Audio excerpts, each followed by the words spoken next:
Hi folks, welcome to Sunday's edition of the iWrite radio show. Nice to see or to welcome Stuart back after his Healand break. I believe it was like the Costa del Sol up there without the coronavirus. Very, very hot. Good. And we've got Jimmy Hutton with us today as well, and I'm Norris Stewart. We're going to kind of jump about a bit today. We're going to have a chat about the new leader of the Scottish Tories, maybe mention trains, the NEC, that's the SNP NEC. We'll probably hit London, exams, Wales, and the English government as well. But let's kick off with Dougie Ross, Ruth Davidson's man in Westminster. Nice description. Dougie has made a small faux pas, decided to go and earn money instead of paying respect to our veterans. Jimmy, we'll let you go on this one first. Yeah, it's just in the last hour or so he's announced that he thinks he made a mistake by not attending a commemoration for VJ Day yesterday in his constituency. And he has decided to donate the match fee that he received for running the line at a Premier football game yesterday to help for heroes. I am not so sure that he made a mistake in the first place. I think the guy, you can't have no time for him, but the guy had a work commitment. I'm not a massive fan of commemorations. I'm pretty pig sick of commemorating every anniversary, every bloody year. And frankly, I find it very difficult these days to look at a commemoration without seeing glorification. So I think it's a bit hypocritical of those within the Yes movement, and there have been a few within the SNP as well, who have come out and absolutely castigated them for not attending this thing. I would never attended it if I was asked. Then again, I'm not a politician, but it smacks of hypocrisy to me, because every time we see these commemorations, there are people within the Yes movement that go on about them waving the butcher's apron and wrapping it in sort of British propaganda almost. So I've no issue with him not going yesterday. I think you're. I mean, I'm on both sides of this argument. The way you pitched it, Jimmy. I'm not happy about the number of celebrations of war wrapped up as excuses to remember the dead. For crying out loud, you know, I mean, people have been dying in wars all through history, and I wasn't happy on both sides. My sister, who's a little older than me, was referencing some people that she knew that who's, you know, my parents' generation. Some of them were stuck in Burma quite a long time after the war ended, and what the Japanese did was pretty horrible. But you're right, this crazy idea that we've got to celebrate what are we going to be celebrating? Did we actually celebrate Dunkirk? A huge that was an enormous defeat. A huge defeat. We celebrated. They sacrificed the Scottish division. Yeah. Aye, those who are quite so happy to celebrate Dunkirk, maybe they should be happy and jump in their boat and go and help the people that are trying to leave the same beaches at the minute. I think I'm not really with you on this one, guys. I think while there are people who are alive who were there, we should show them respect. And I think possibly a generation below that. I mean, if you lost your father in the Second World War, that would have a huge impact on your family. And there's plenty of people who, well, I mean, my parents, your parents, would be involved in the war. I mean, both my grandfathers and father-in-law were in the Far East during the Second World War. I lost one grandfather there, and my other grandfather came back very scarred. So, you know, I don't see anything wrong with respecting what these men and women did on behalf of our nation. Yeah, but let's go with it. Don't forget Jimmy's point. I think it's the motivation to forever, any excuse to memorialize this. Well, if you It- let me finish, I was going to make the I'm point, always going to let you finish. you know, respecting the people who were involved is one thing. Using it as a platform Aye. to glorify either war or whatever political party's patriotic twist on it is Empire, Nori, that's the word you're thinking. is difficult. Well, what I was really quite pleased to see over the telly during this VJ Day celebrations was the accolades given to both the Indian Army, which was the Indian and Pakistani army at that time, because Pakistan and India were one place, and the Commonwealth troops, something you don't see when they talk about the war in Europe. Aye, They true. at least acknowledged the number of turbans that were on our side. And Nigerians and Gurkhas. Yep, yep. And I don't that think there was were very many white faces there, to be honest. well, that was one of the sort of good things I saw about it, that these men who very rarely get any accolades for their part in the Second World War were getting major accolades. I mean, they interviewed a Sikh guy and an Indian guy who had been there. And I thought that was a great step forward. It wasn't just white faces. So I think that is an important thing.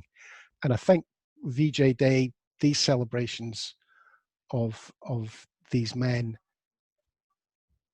that's a plus. Okay, but I am going to get angry. I'm going to take the other side of the coin. Only last week was the 75th anniversary of the dropping of 2 nuclear bombs on civilians in Japan. Thousands of people died, innocent people. And yet, how did we mark that?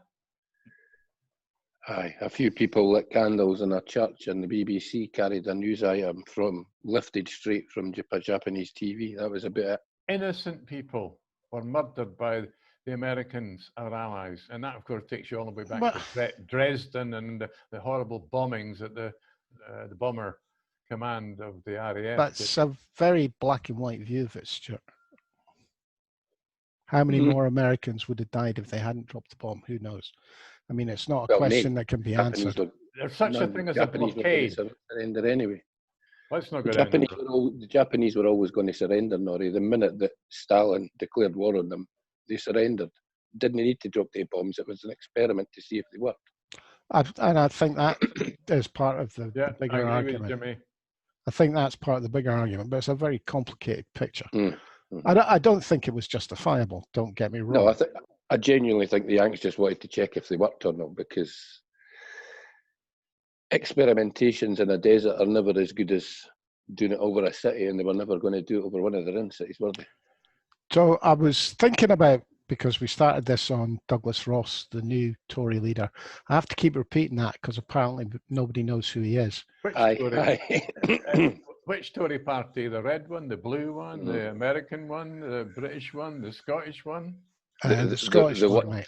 Oh, the one that's resting on the back of Colonel Baroness Bobag, or whatever she's going to finally call herself. Oh, actually, who wrote that? Somebody wrote a really amazing, a great article all about her this week. Who was that? Would it been Andrew Tickle had a good one this week. Oh, that'll be the one. Excellent. Aye. Basically, wondering why she's bothering to go through all this and put herself through it, and just gently pointing out that all of the success that Ruth had last time around was kind of smoke and mirrors, and asking the question as to why people are surprised that she made a prize ass of herself on Wednesday when she tried to. Well, I think FMQs. I think there's one issue missing from Andrew Tickell's article. I think she's after a media career again, back down in London, just popping down for the odd quiz show and that. Good money. Aye, you're probably right, mate, because I'm pretty sure that Ruth gets a pretty decent fee anytime she does a Have I Got News for You or something like that. So. Oh, I think we might see Ruthie moving to London. I think she might take her whole household down there. Oh. And I also think she's going to get lined up for some sort of Scottish office job. Do You're not be probably right. surprised if she becomes Secretary of State for London I'll be PR shocked. in Scotland. I'll be shocked. Well, I won't be, But because it's a it's a big thing. meaningless position in reality. The Viceroy of Scotland. It would suit Aye. her down to the ground. She'll never be off the telly. And she'd never have to work. She'd never have to do a lot. And You let's know. be honest, she'd have effectively no political power because Boris has never been known for rewarding those who stab him in the back, or in Ruth's case, stabbed him in the front at least half a dozen times. I think this Ruth Davidson, Dougie Ross thing is much more complicated. I think they have long-term plans here. Well, does it support the case that it's desperation? I mean, why would Boris turn to Ruth Davidson for help, as Jimmy pointed out? Why are they? He knows they're getting beat, mate. Whatever they do next year, they're going to get slaughtered. It's just, however bad a slaughtering they get, he then blames Ruth so that Dougie stays in place. Ruth goes away to the House of Lords with no power whatsoever. And Boris, none of the mud sticks to him whatsoever for a catastrophic defeat that's happened, less than a year and a half into his government. Well, they've only got 6 MPs. So the fact that holding on to the 6 MPs doesn't matter with an 80-seat majority. No, I'm talking about the Scottish Parliament elections. They're going to get absolutely slaughtered, and none of the mud will stick to Boris because Ruth failed. Honestly, do they really care down in London, whatever the result is at Holyrood? No, they don't. What they care about is losing Scotland, because that would be a huge disaster for them. I'm sorry, they're just going to keep saying no. And as they say no, they're going to strip away powers. They're going to neuter Holyrood. That's what they're going to do. They're going to try that, but can they do that under an SNP landslide? Let's be clear. They desperately need, the reason she's there and the reason that they've got rid of Jackson Carlo is because the polls are horrific. They desperately need for the SNP not to win over 50% of the vote. If they can get the SNP down to 47 or 46, they can turn around again and tell us, I bet the majority says no. So you're getting nothing. How do you pull the teeth of a lion? You stick it in a cage. That is what they're going to try and do with the SNP. It doesn't matter how many seats they've got at Holyrood. If Holyrood has no power, they can't demonstrate their ability to govern.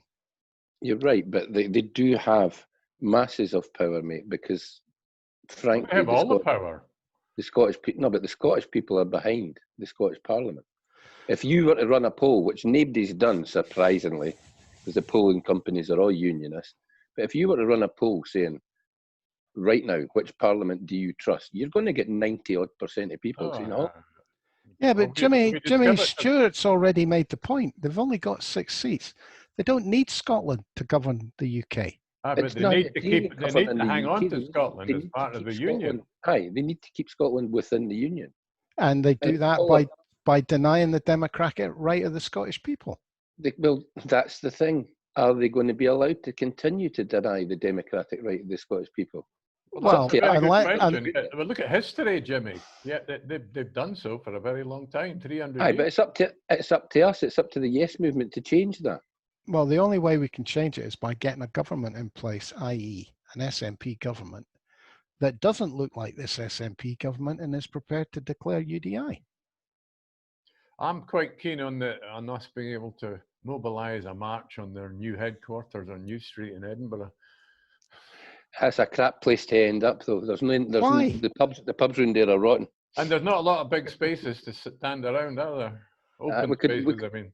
I'm sorry, demonstrating does nothing. We need to find ways to undermine the way they operate their government. We need to be able to stop them doing what they want to do. Yeah, all right, but maybe we need to get more militant. So when you actually you turn up with a convoy of cars and broken down tractors and abandon them there or something more a bit more original.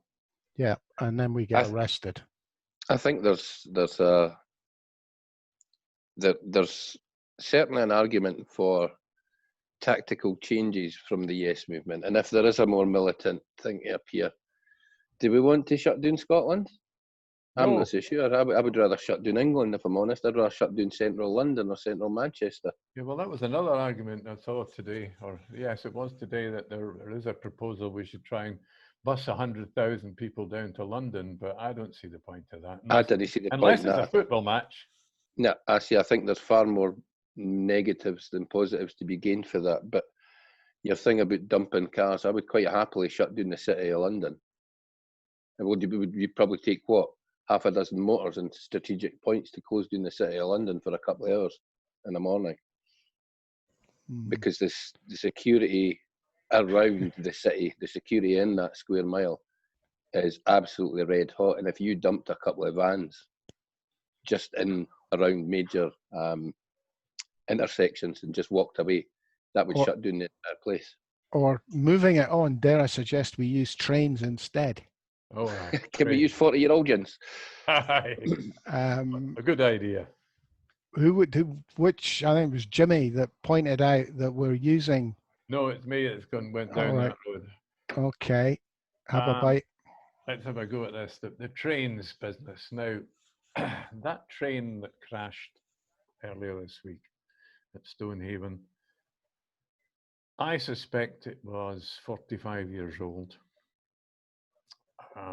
2 years ago, an announcement was made that Great Western, which run the trains from London to Penzance in Cornwall and to the west of Wales, very nice part of the country, they'd sold off their 45-year-old trains that they didn't want anymore to ScotRail, and they've got lovely, nice new trains down there. So ScotRail ended up buying 40 or 50 second-hand, third-hand ancient trains to run in Scotland. They refurbished the inside, put nice new seats and all of that into them, and apparently they did something with the doors. I'm going to bring in another point. Only 2007, the last time there was a fatality with a train crash in the UK, it was in Cumbria. It was a Virgin Express or a Virgin Trains train.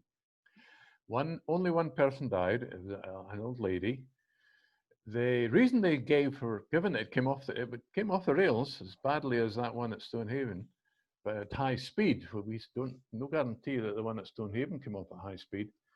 But the reason what they gave for only one fatality was that they were modern carriages, safe carriages. Now, my accusation is that these are trains that we're using in Scotland. They were bought by Abilio, or second-hand, third-hand trains, and it looks to me is that the English, they weren't wanted in England, and they were bought to be used in Scotland, and people died because of it. Right. So what your argument is, modern carriages would have avoided the landslide.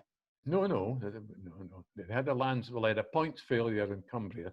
Same effect as far as a train's concerned, running along. It's going to come off the rails. But the outcome, are you going to tell me that a Virgin Express train going through Cumbria and a bit at high speed is the same as the train going around Stonehaven? Yeah. They can't possibly have been doing the same speed. Yeah, I'm gonna tell you, a train coming off the tracks is going to throw you about like a rag doll, whether it's a brand new train or a 25-year-old train or a 100-year-old train. And especially if you're in the carriage that got crushed.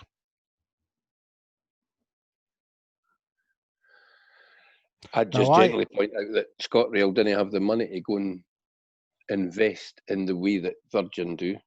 The Pendolino that came off the line, you're right, I think it was only a year old. But ScotRail just don't have that kind of money, and wouldn't it be nice if, for example, the Scottish government had borrowing powers, because they could have then went and borrowed £500 million and gave ScotRail the money to go and Jimmy, buy stuff that was better. That deal was done before Abilio gave up their 100% control of the contract. I believe who's in charge of ScotRail now? Is it the Scottish government? No. It's still Abilio. Yeah. The Dutch government, in other words. Well, I mean, I just don't think you can lay blame on anything until And unless you get to see the All right, fair enough. autopsy No, report, I think But Stuart's got a point in that we do have rolling stock that's old, but we have rolling stock that's old because our government can't invest in the railways. Well, the point Our is, government could easily go and borrow £500 million and give it to ScotRail and say, "Go on you go, upgrade all your gear." The problem is, I didn't think they particularly trust ScotRail to do a very good job at that, and they can't borrow that money anyway because they've not got the powers to do so. well, I must admit, I'm not going down this road just because what happened this week at Stonehaven. When I saw it announced 2 or 3 years ago that this 45-year-old rolling stock was going to be moved to Scotland because it was being rejected in England, I thought, well, what the hell's going on? Why is it good enough for Scotland but not good enough for England? Well, in particular the carriages, because again, you saw there were only half a dozen people on that train the other morning. But had it been another, I don't know, an hour later, there probably would have been 100 times as many people on that train. It could have been absolutely disastrous. I kind of think that the people to blame here are the people who were unable to foresee the problem with the landslide. And can you lay blame? I mean, I'm sorry, our knowledge about where landslides are going to hit and our ability to stop them happening, look at what's happening on the Rest and Be Thankful, is limited. The engineering know. isn't Well, no, always there. now wait a minute, know, Nori. mate. Wait I a don't minute, Nori. The Rest to Be Thankful situation wouldn't happen in Switzerland, France, or Italy in the Alps. Come on, I'm they'd have sorry, had that sorted. Stuart. Switzerland still has avalanches and still has rock slides. You cannot engineer the whole length of a track or predict. I mean, there's obviously a huge engineering problem up on the Rest and Be Thankful. Well, okay, but let me rewind. That has no obvious solution. All right, we've drifted away from my point. I'm not saying that it wasn't caused by a landslide. Obviously, it was. They've said so, and you could hardly miss it. What I'm saying is that the rolling stock is so old it didn't protect the passengers. And I say that you don't know what you're talking about when it comes to that. Have you seen a train crash, Stuart? Nori. Have you seen a train crash? I have. Nori, when I first started using trains, the carriages were wooden. You opened the door on the side and you got into a compartment. They didn't even have corridors, just wooden carriages. Now, that was what, only, let me think, 50 years ago, 60 years ago. These trains are from an era, very little safer than a wooden carriage. Have you seen what a piece of jagged metal does to a body? Oh, you don't have to go down that road. You're really trying hard, Nori, aren't you? No, I'm not. Unless they're made of rubber, Stuart. They're formica and metal and plastic. Do you think formica, metal, and plastic don't do the same damage as splintered wood? I know about this shit. I cut people out of cars for 20 years. I'm sorry, Stuart. It doesn't matter how modern. My argument about the Virgin train, the Pendolino, in 2007, and it was always said at the time, the reason there was only one fatality was the quality of the rolling stock. Well, the Pendolino wasn't involved in this. Every accident is unique.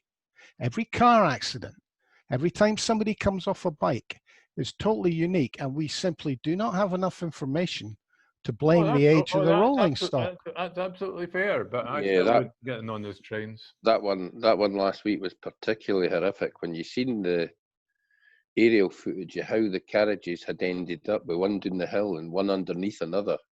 That was, I mean, thank God that the train was effectively almost empty, you know.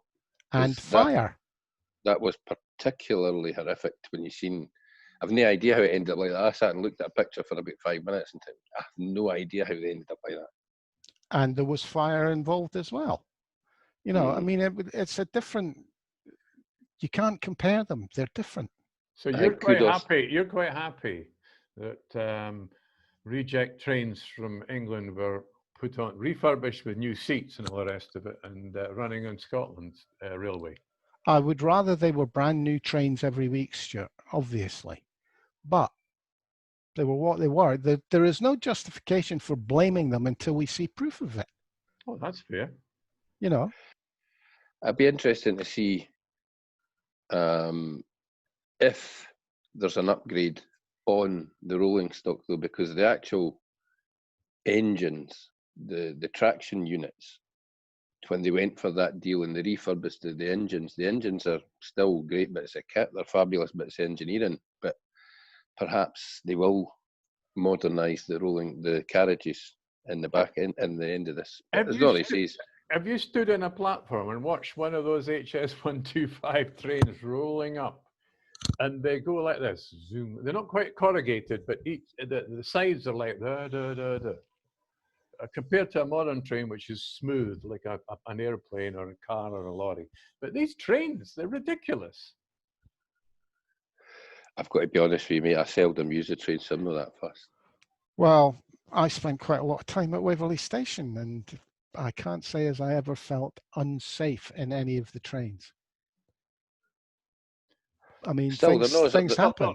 Okay, well, can I bring in something else that got to be in my bonnet that's old? So we're waiting for the Red Arrows to fly low over Edinburgh today, apparently. I don't know why they didn't do it. No, it was yesterday. They didn't come because of low cloud. Well, apparently they've been rescheduled for this afternoon. Well, take a look at that sky, mate. You're still not going to see them. We're not going to see them. But do we really want, these planes were designed in the 1970s. Do we really want jet planes designed in the 1970s flying low over Edinburgh? I'm not sure we do. Because the design that worked in the Well, coming down the road to get you, 1970s, Stuart. I don't, sure, you've got me really confused today. The age of a vehicle, especially something like a plane that basically gets taken to pieces and rebuilt every X number of years. We need Alex Grant here to explain the safety of aeroplanes, which was his forte. But, you know, I mean, they wouldn't be flying them if they weren't safe. Will they be safe every time, every minute they're in the air forever? No, they won't be. But then they'll take them out of service. Do you think these guys are going to get into a plane that's dodgy? I mean, the pilots, they don't want to die. I disapprove of the Red Arrows, full stop. I used to enjoy the Red Arrows. I used to live right next to the airfield where they practiced. I used to lie there in the summer on the grass watching them practice up above. They were brilliant. Same jets as they're using now. I think it's mere rampant Britishness. That's why they do it. That's why I disapprove of them. Talk about flying the flag. Do you remember when they claimed that they didn't have any blue smoke? They were doing a fly past to celebrate something. And they couldn't make it the colors of the Saltire. And then the next day they flew a red, blue, and white celebratory thing over London or somewhere. Remember that we don't have any blue smoke. We've only got white smoke. You know, if you live in this country, you wouldn't even know that there are dozens of countries that have got aerobatic teams like the RAF Red Arrows. You'd think there was only one in the world. I seen the Italians last week doing the fly past on that big the flyover over Genoa. You know, the one that collapsed a couple of years back and they rebuilt it and that. And they done it red, white, and green for their flag, and it looked massively impressive. Oh, you can get green smoke. Oh my God! Apparently, you can get smoke almost any colour you want, mate. I'm waiting for the pink arrows to appear. Given perhaps fly past should become in some way gender neutral, because pink smoke in the sky would be quite entertaining. This reminds me of watching a TV show all about the new Queen Elizabeth aircraft carrier, and must have been made a couple of years ago when it was out in trials in the Firth of Forth, and the captain was explaining that they couldn't go anywhere without a squadron of other ships to protect it, and they needed to be protected from the air, from the sea, and from under the sea. All it's going to take is a bit of a Saudi investment in a drone. I'll leave it at that. Never mind a Saudi investment, mate. You just get yourself down to Portobello Beach, fly a drone within about half a mile, and they would panic. Okay, guys, we've talked about trains, talked about Dougie Ross. How about the latest rumour that's gone about the power grab. It seems that this Tory government is hell-bent on grabbing power from everybody, not just Holyrood. Apparently, they're looking to grab power from the Mayor of London now. Oh, Did anybody see that? No? I did, aye. Sadiq Khan is deeply unimpressed with moves to curtail the powers of the mayoralty from his predecessor in the job. And I ain't surprised, because the Tories talk devolution whilst massively taking power and centralising power. I mean, at the end of the day, this country is now run by a small cabal from 10 Downing Street. It's Dominic Cummings and a team of maybe 20 or 30 advisors round about him, instructing the cabinet and instructing the devolved administrations exactly what is going to happen over the next few years. well, do you know, it's been interesting over my lifetime. It's always been Tory governments that have manipulated local politics, local authorities of whatever level, from mayorships to the London LCC to Strathclyde. I mean, it doesn't matter what you talk about. I don't remember the Labour Party ever changing the local government. Well, the Tory problem with local government has always been it's been more left. It's been Labour in Scotland, certainly. Down south, it's a kind of liberal fiefdom, or it was for a while. So I suppose all they're trying to do is get their own boys in. Unfortunately, they get their own boys in, and then their own boys do a pig's lug of a job and get voted out. So then they have to rearrange local government in some way or form, because they can't gerrymander it any longer. And Tories in power, why did they mess up, and why did they get voted out of power? Usually because they've been caught with their fingers in the jar. They've been caught thieving, because every Tory thinks that when they're in power, it's a license to make sure that they've got enough in their nest egg for the retirement. But isn't there something personal between Boris and Sadiq Khan? Because Sadiq Khan took the mayoralty off of Boris, did he not? They beat him in the election. No. Did Boris not stand as an MP and give it up? Boris done his 2 terms and then stepped down and went back into Parliament. Oh, because it was Jimmy Goldsmith's laddie that stood against Zach Goldsmith. All right. Aye, it was Jimmy Goldsmith's laddie that stood against him and got pumped. Who played the race card, as I remember. And who's now nicely been elevated into the House of Lords alongside Boris's brother and Ruthie. Nice. Jimmy, doing my usual devil's advocate, you can't really blame the Tories. They've got to find a way to pay for their mistresses' flats. Or just pay for their mistresses if they're ugly. True. What else has been happening? Oh, I see the blame game started. The Public Health England are to be disbanded and rebadged. Oh, a big surprise. Anything but Serco. That is such a big surprise. It hits 2 Tory buttons. One, they pass the blame for anything that's gone wrong during the virus to an organisation that soon won't exist, and they make it available for privatisation. Apparently, it's going to use a model that's used in Western Germany, showing my age, in Germany. But that apparently the model that we're going to create makes it much more available for American investors.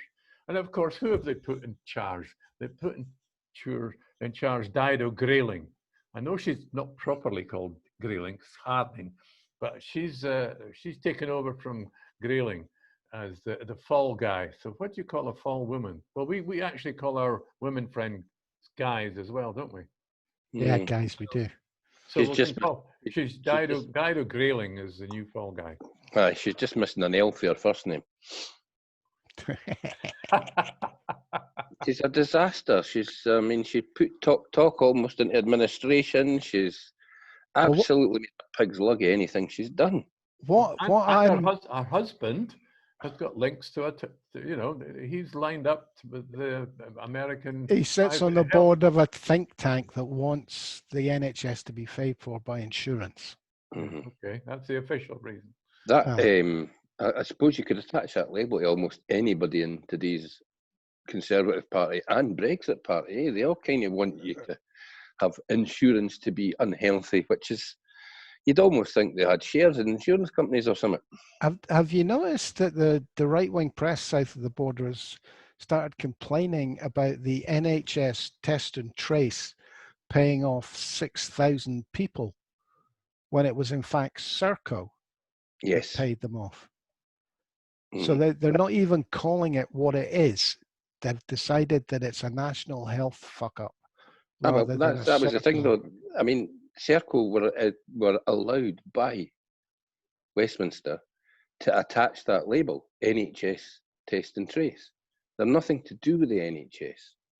And they're that piss poor at their job that the NHS is now having to pick up the slack and do the job that they were contracted to do and can't do. Well, local councils are doing it. Aye, but it's NHS staff that they're using to do so. It's Wait, what are absolutely... they? Sorry, but what were these NHS staff doing before they were obliged to work on test and trace? They can't have been sitting around twiddling their thumbs. They can't. No. They didn't, mate. They didn't use NHS staff, Stuart. They just employed. It's like that call centre where people got the bug through just off Eurocentral. They just employed call centres and called it NHS track and trace.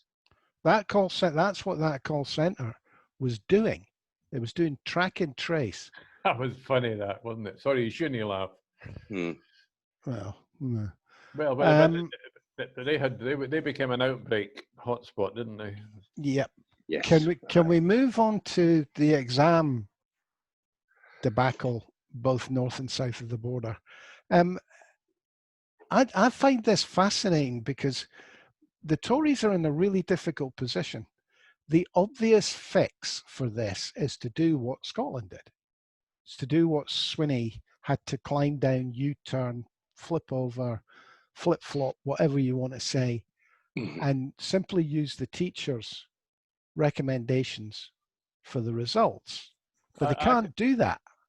They can't do that politically. No, I take issue with what you've just, your introduction there, the Tories. The Tories are they've got an 80-seat majority. They can do what they like. They don't care what the public think. But they do care what the public think over these exams, mate, because this could destroy them. If the public think that their kids have been shafted because the government won't take the decision that they need to take, then that destroys that government's credibility. Fine, they'll be entitled to rule for the next 4 years, but they won't have the public behind them. And if you think about this red wall, I actually think that it's a fallacy. But these are the people, these are the working class stroke middle class who voted Tory that would normally vote Labour. Almost what I think of as second generation Labour voters. They voted the way their mums and dads did, but they've now moved up a little bit. Their kids are important to them. They believe in a meritocracy, even though it doesn't really exist. Yeah, but they're never going to go back and vote Labour, though, are they? Well, I don't know. If somebody destroys your kids' university chances. I've got a question for you guys that is relevant. I just spotted a Twitter hashtag, and it's something to do with 3.5%. I don't know if you guys noticed it. It's going around in England. It suggests that 3.5% of the population in England or the UK, and that adds up to 2.2 million or something, get out on the streets. They believe this is just a campaign that's just started. They could bring down the government. I think this could bring down the government if they don't sort it out. Well, he's already got backbench rebellion forming about this. And academia is not going to like it. It's put them in a hell of a position. They don't want to be, academia does not want to be the ones making the decision on the future of these kids. They want a buffer. They want to be able to say, right, this has happened because you made the wrong decision about the exams. That's why we've got so many kids who are dropping out. They don't want to take responsibility for this, and nor does the government. It's almost as if, though, what happened in Scotland gets disregarded by the entirety of the media and all the politicals in London. Don't you think the SNP and John Swinney looked at every possible out Yeah. before they chose the out that they chose, i.e. going back to the teacher assessments? And if they've made that decision, given that however Westminster wants to look at it and however the UK press wants to look at it, the SNP are a successful government because they keep getting elected time after time after time. You didn't do that if you don't make decent decisions. So you're right, Norrie. I'm not particularly happy with that decision. Near am I think they should have stuck by their guns in many ways and allowed the appeal process to play itself out. But where I do think it was right, it drew a line under it. It basically finished the argument, and everybody now knows where they stand. Aye, well, what we've got now in England, they've removed the appeal guidelines, so they're going to change in some way the appeal system this week. They have yet to publish the guidelines concerning people using their mocks, which would probably be a decent thing for many people, but does kind of muddy the waters a wee bit. So right now, teachers, head teachers, schools, and all those who sat their exams have no guidelines whatsoever as to how they go about things until the government come up with a set of guidelines this week. Well, it's still in flux. I mean, they're making alternative decisions overnight between Saturday and Sunday. And I think it's worth telling the listeners and viewers that in Scotland, we don't have mocks, we have prelims. Which are standardised across the whole of Scotland. No, they're not. I didn't care where you get the idea that prelims used to be. No, well, maybe they weren't. Jimmy, my sister who worked for 20 years for the SQA told me that yesterday. Prelims aren't standardised around the country, mate. I have no idea about the standardised, but they are. Not, but to say mocks are an English thing. They don't do mocks in Scotland. Aye, I know that. Aye. Sorry about that, Jimmy. There's no standardisation, Norrie. The prelims are set by your school, but in many cases, your school will use past papers to set a prelim that is the equivalent. Right.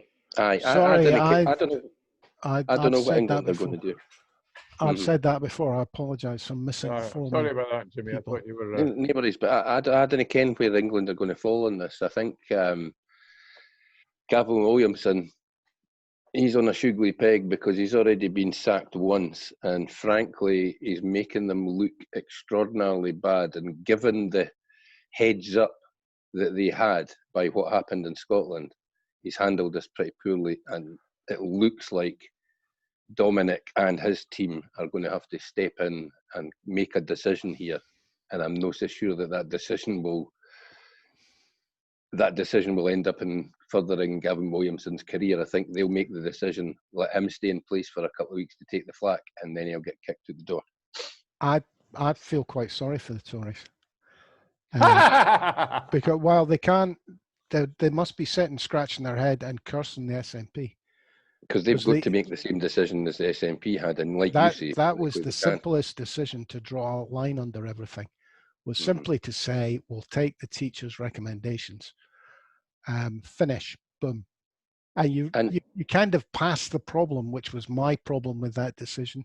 You pass that problem onto the universities and employers.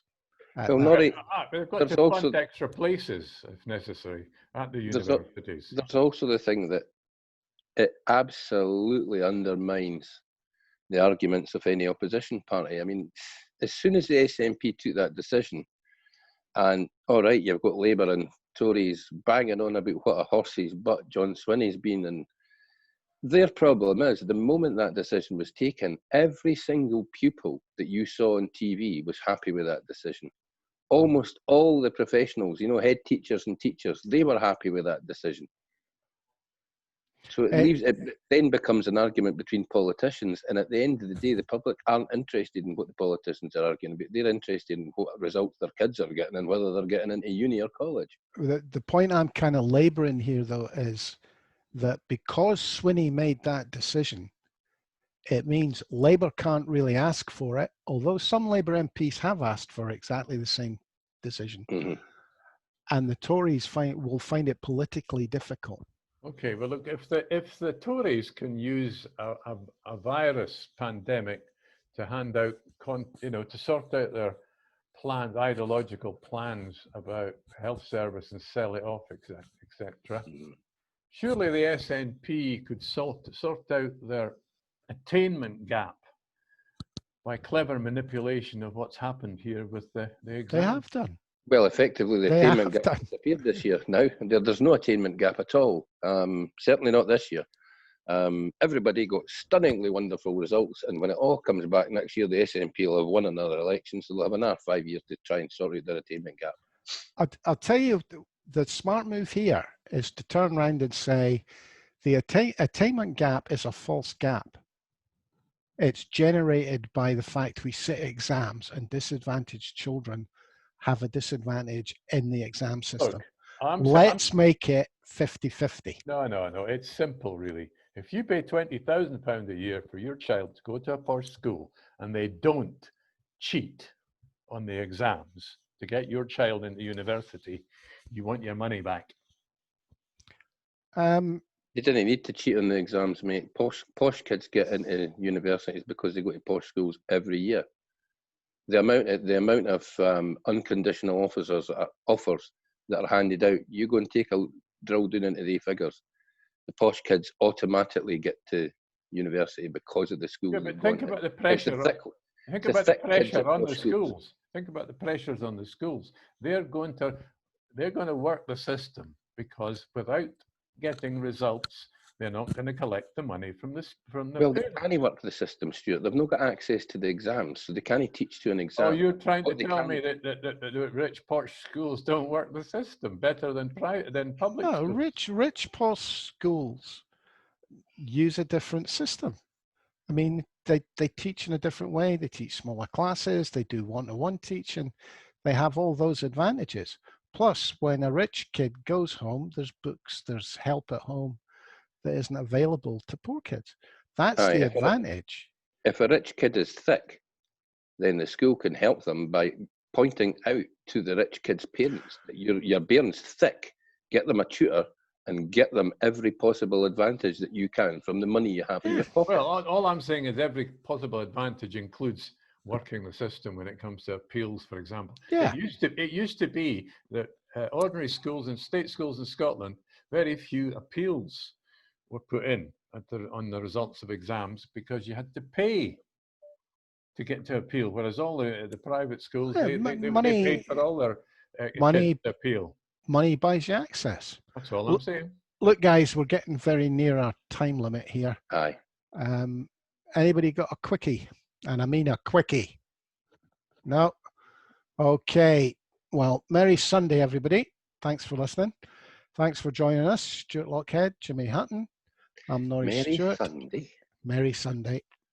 I'm done with the word happy. I've decided it's a Tory word. Okay, Santa. Everything's merry and gay now. All right, whatever. Have you been for a colonoscopy recently? Not yet, but I'm sure it's on my list somewhere. I've had every other test. Is that the one with the camera? Yeah, I believe so. I think I'll be getting one doing my thrapple before I get one up my bum. Oh, that's fun. Yeah, and I hope they don't use the same camera for everybody. Well, what about the one up your willy? Now that's the little Oh, totally uncalled for. You've ended that on a wince rather than a laugh, mate. Okay. Right, guys. Thanks for listening, and we'll catch up with you all on Monday. So cheers for now.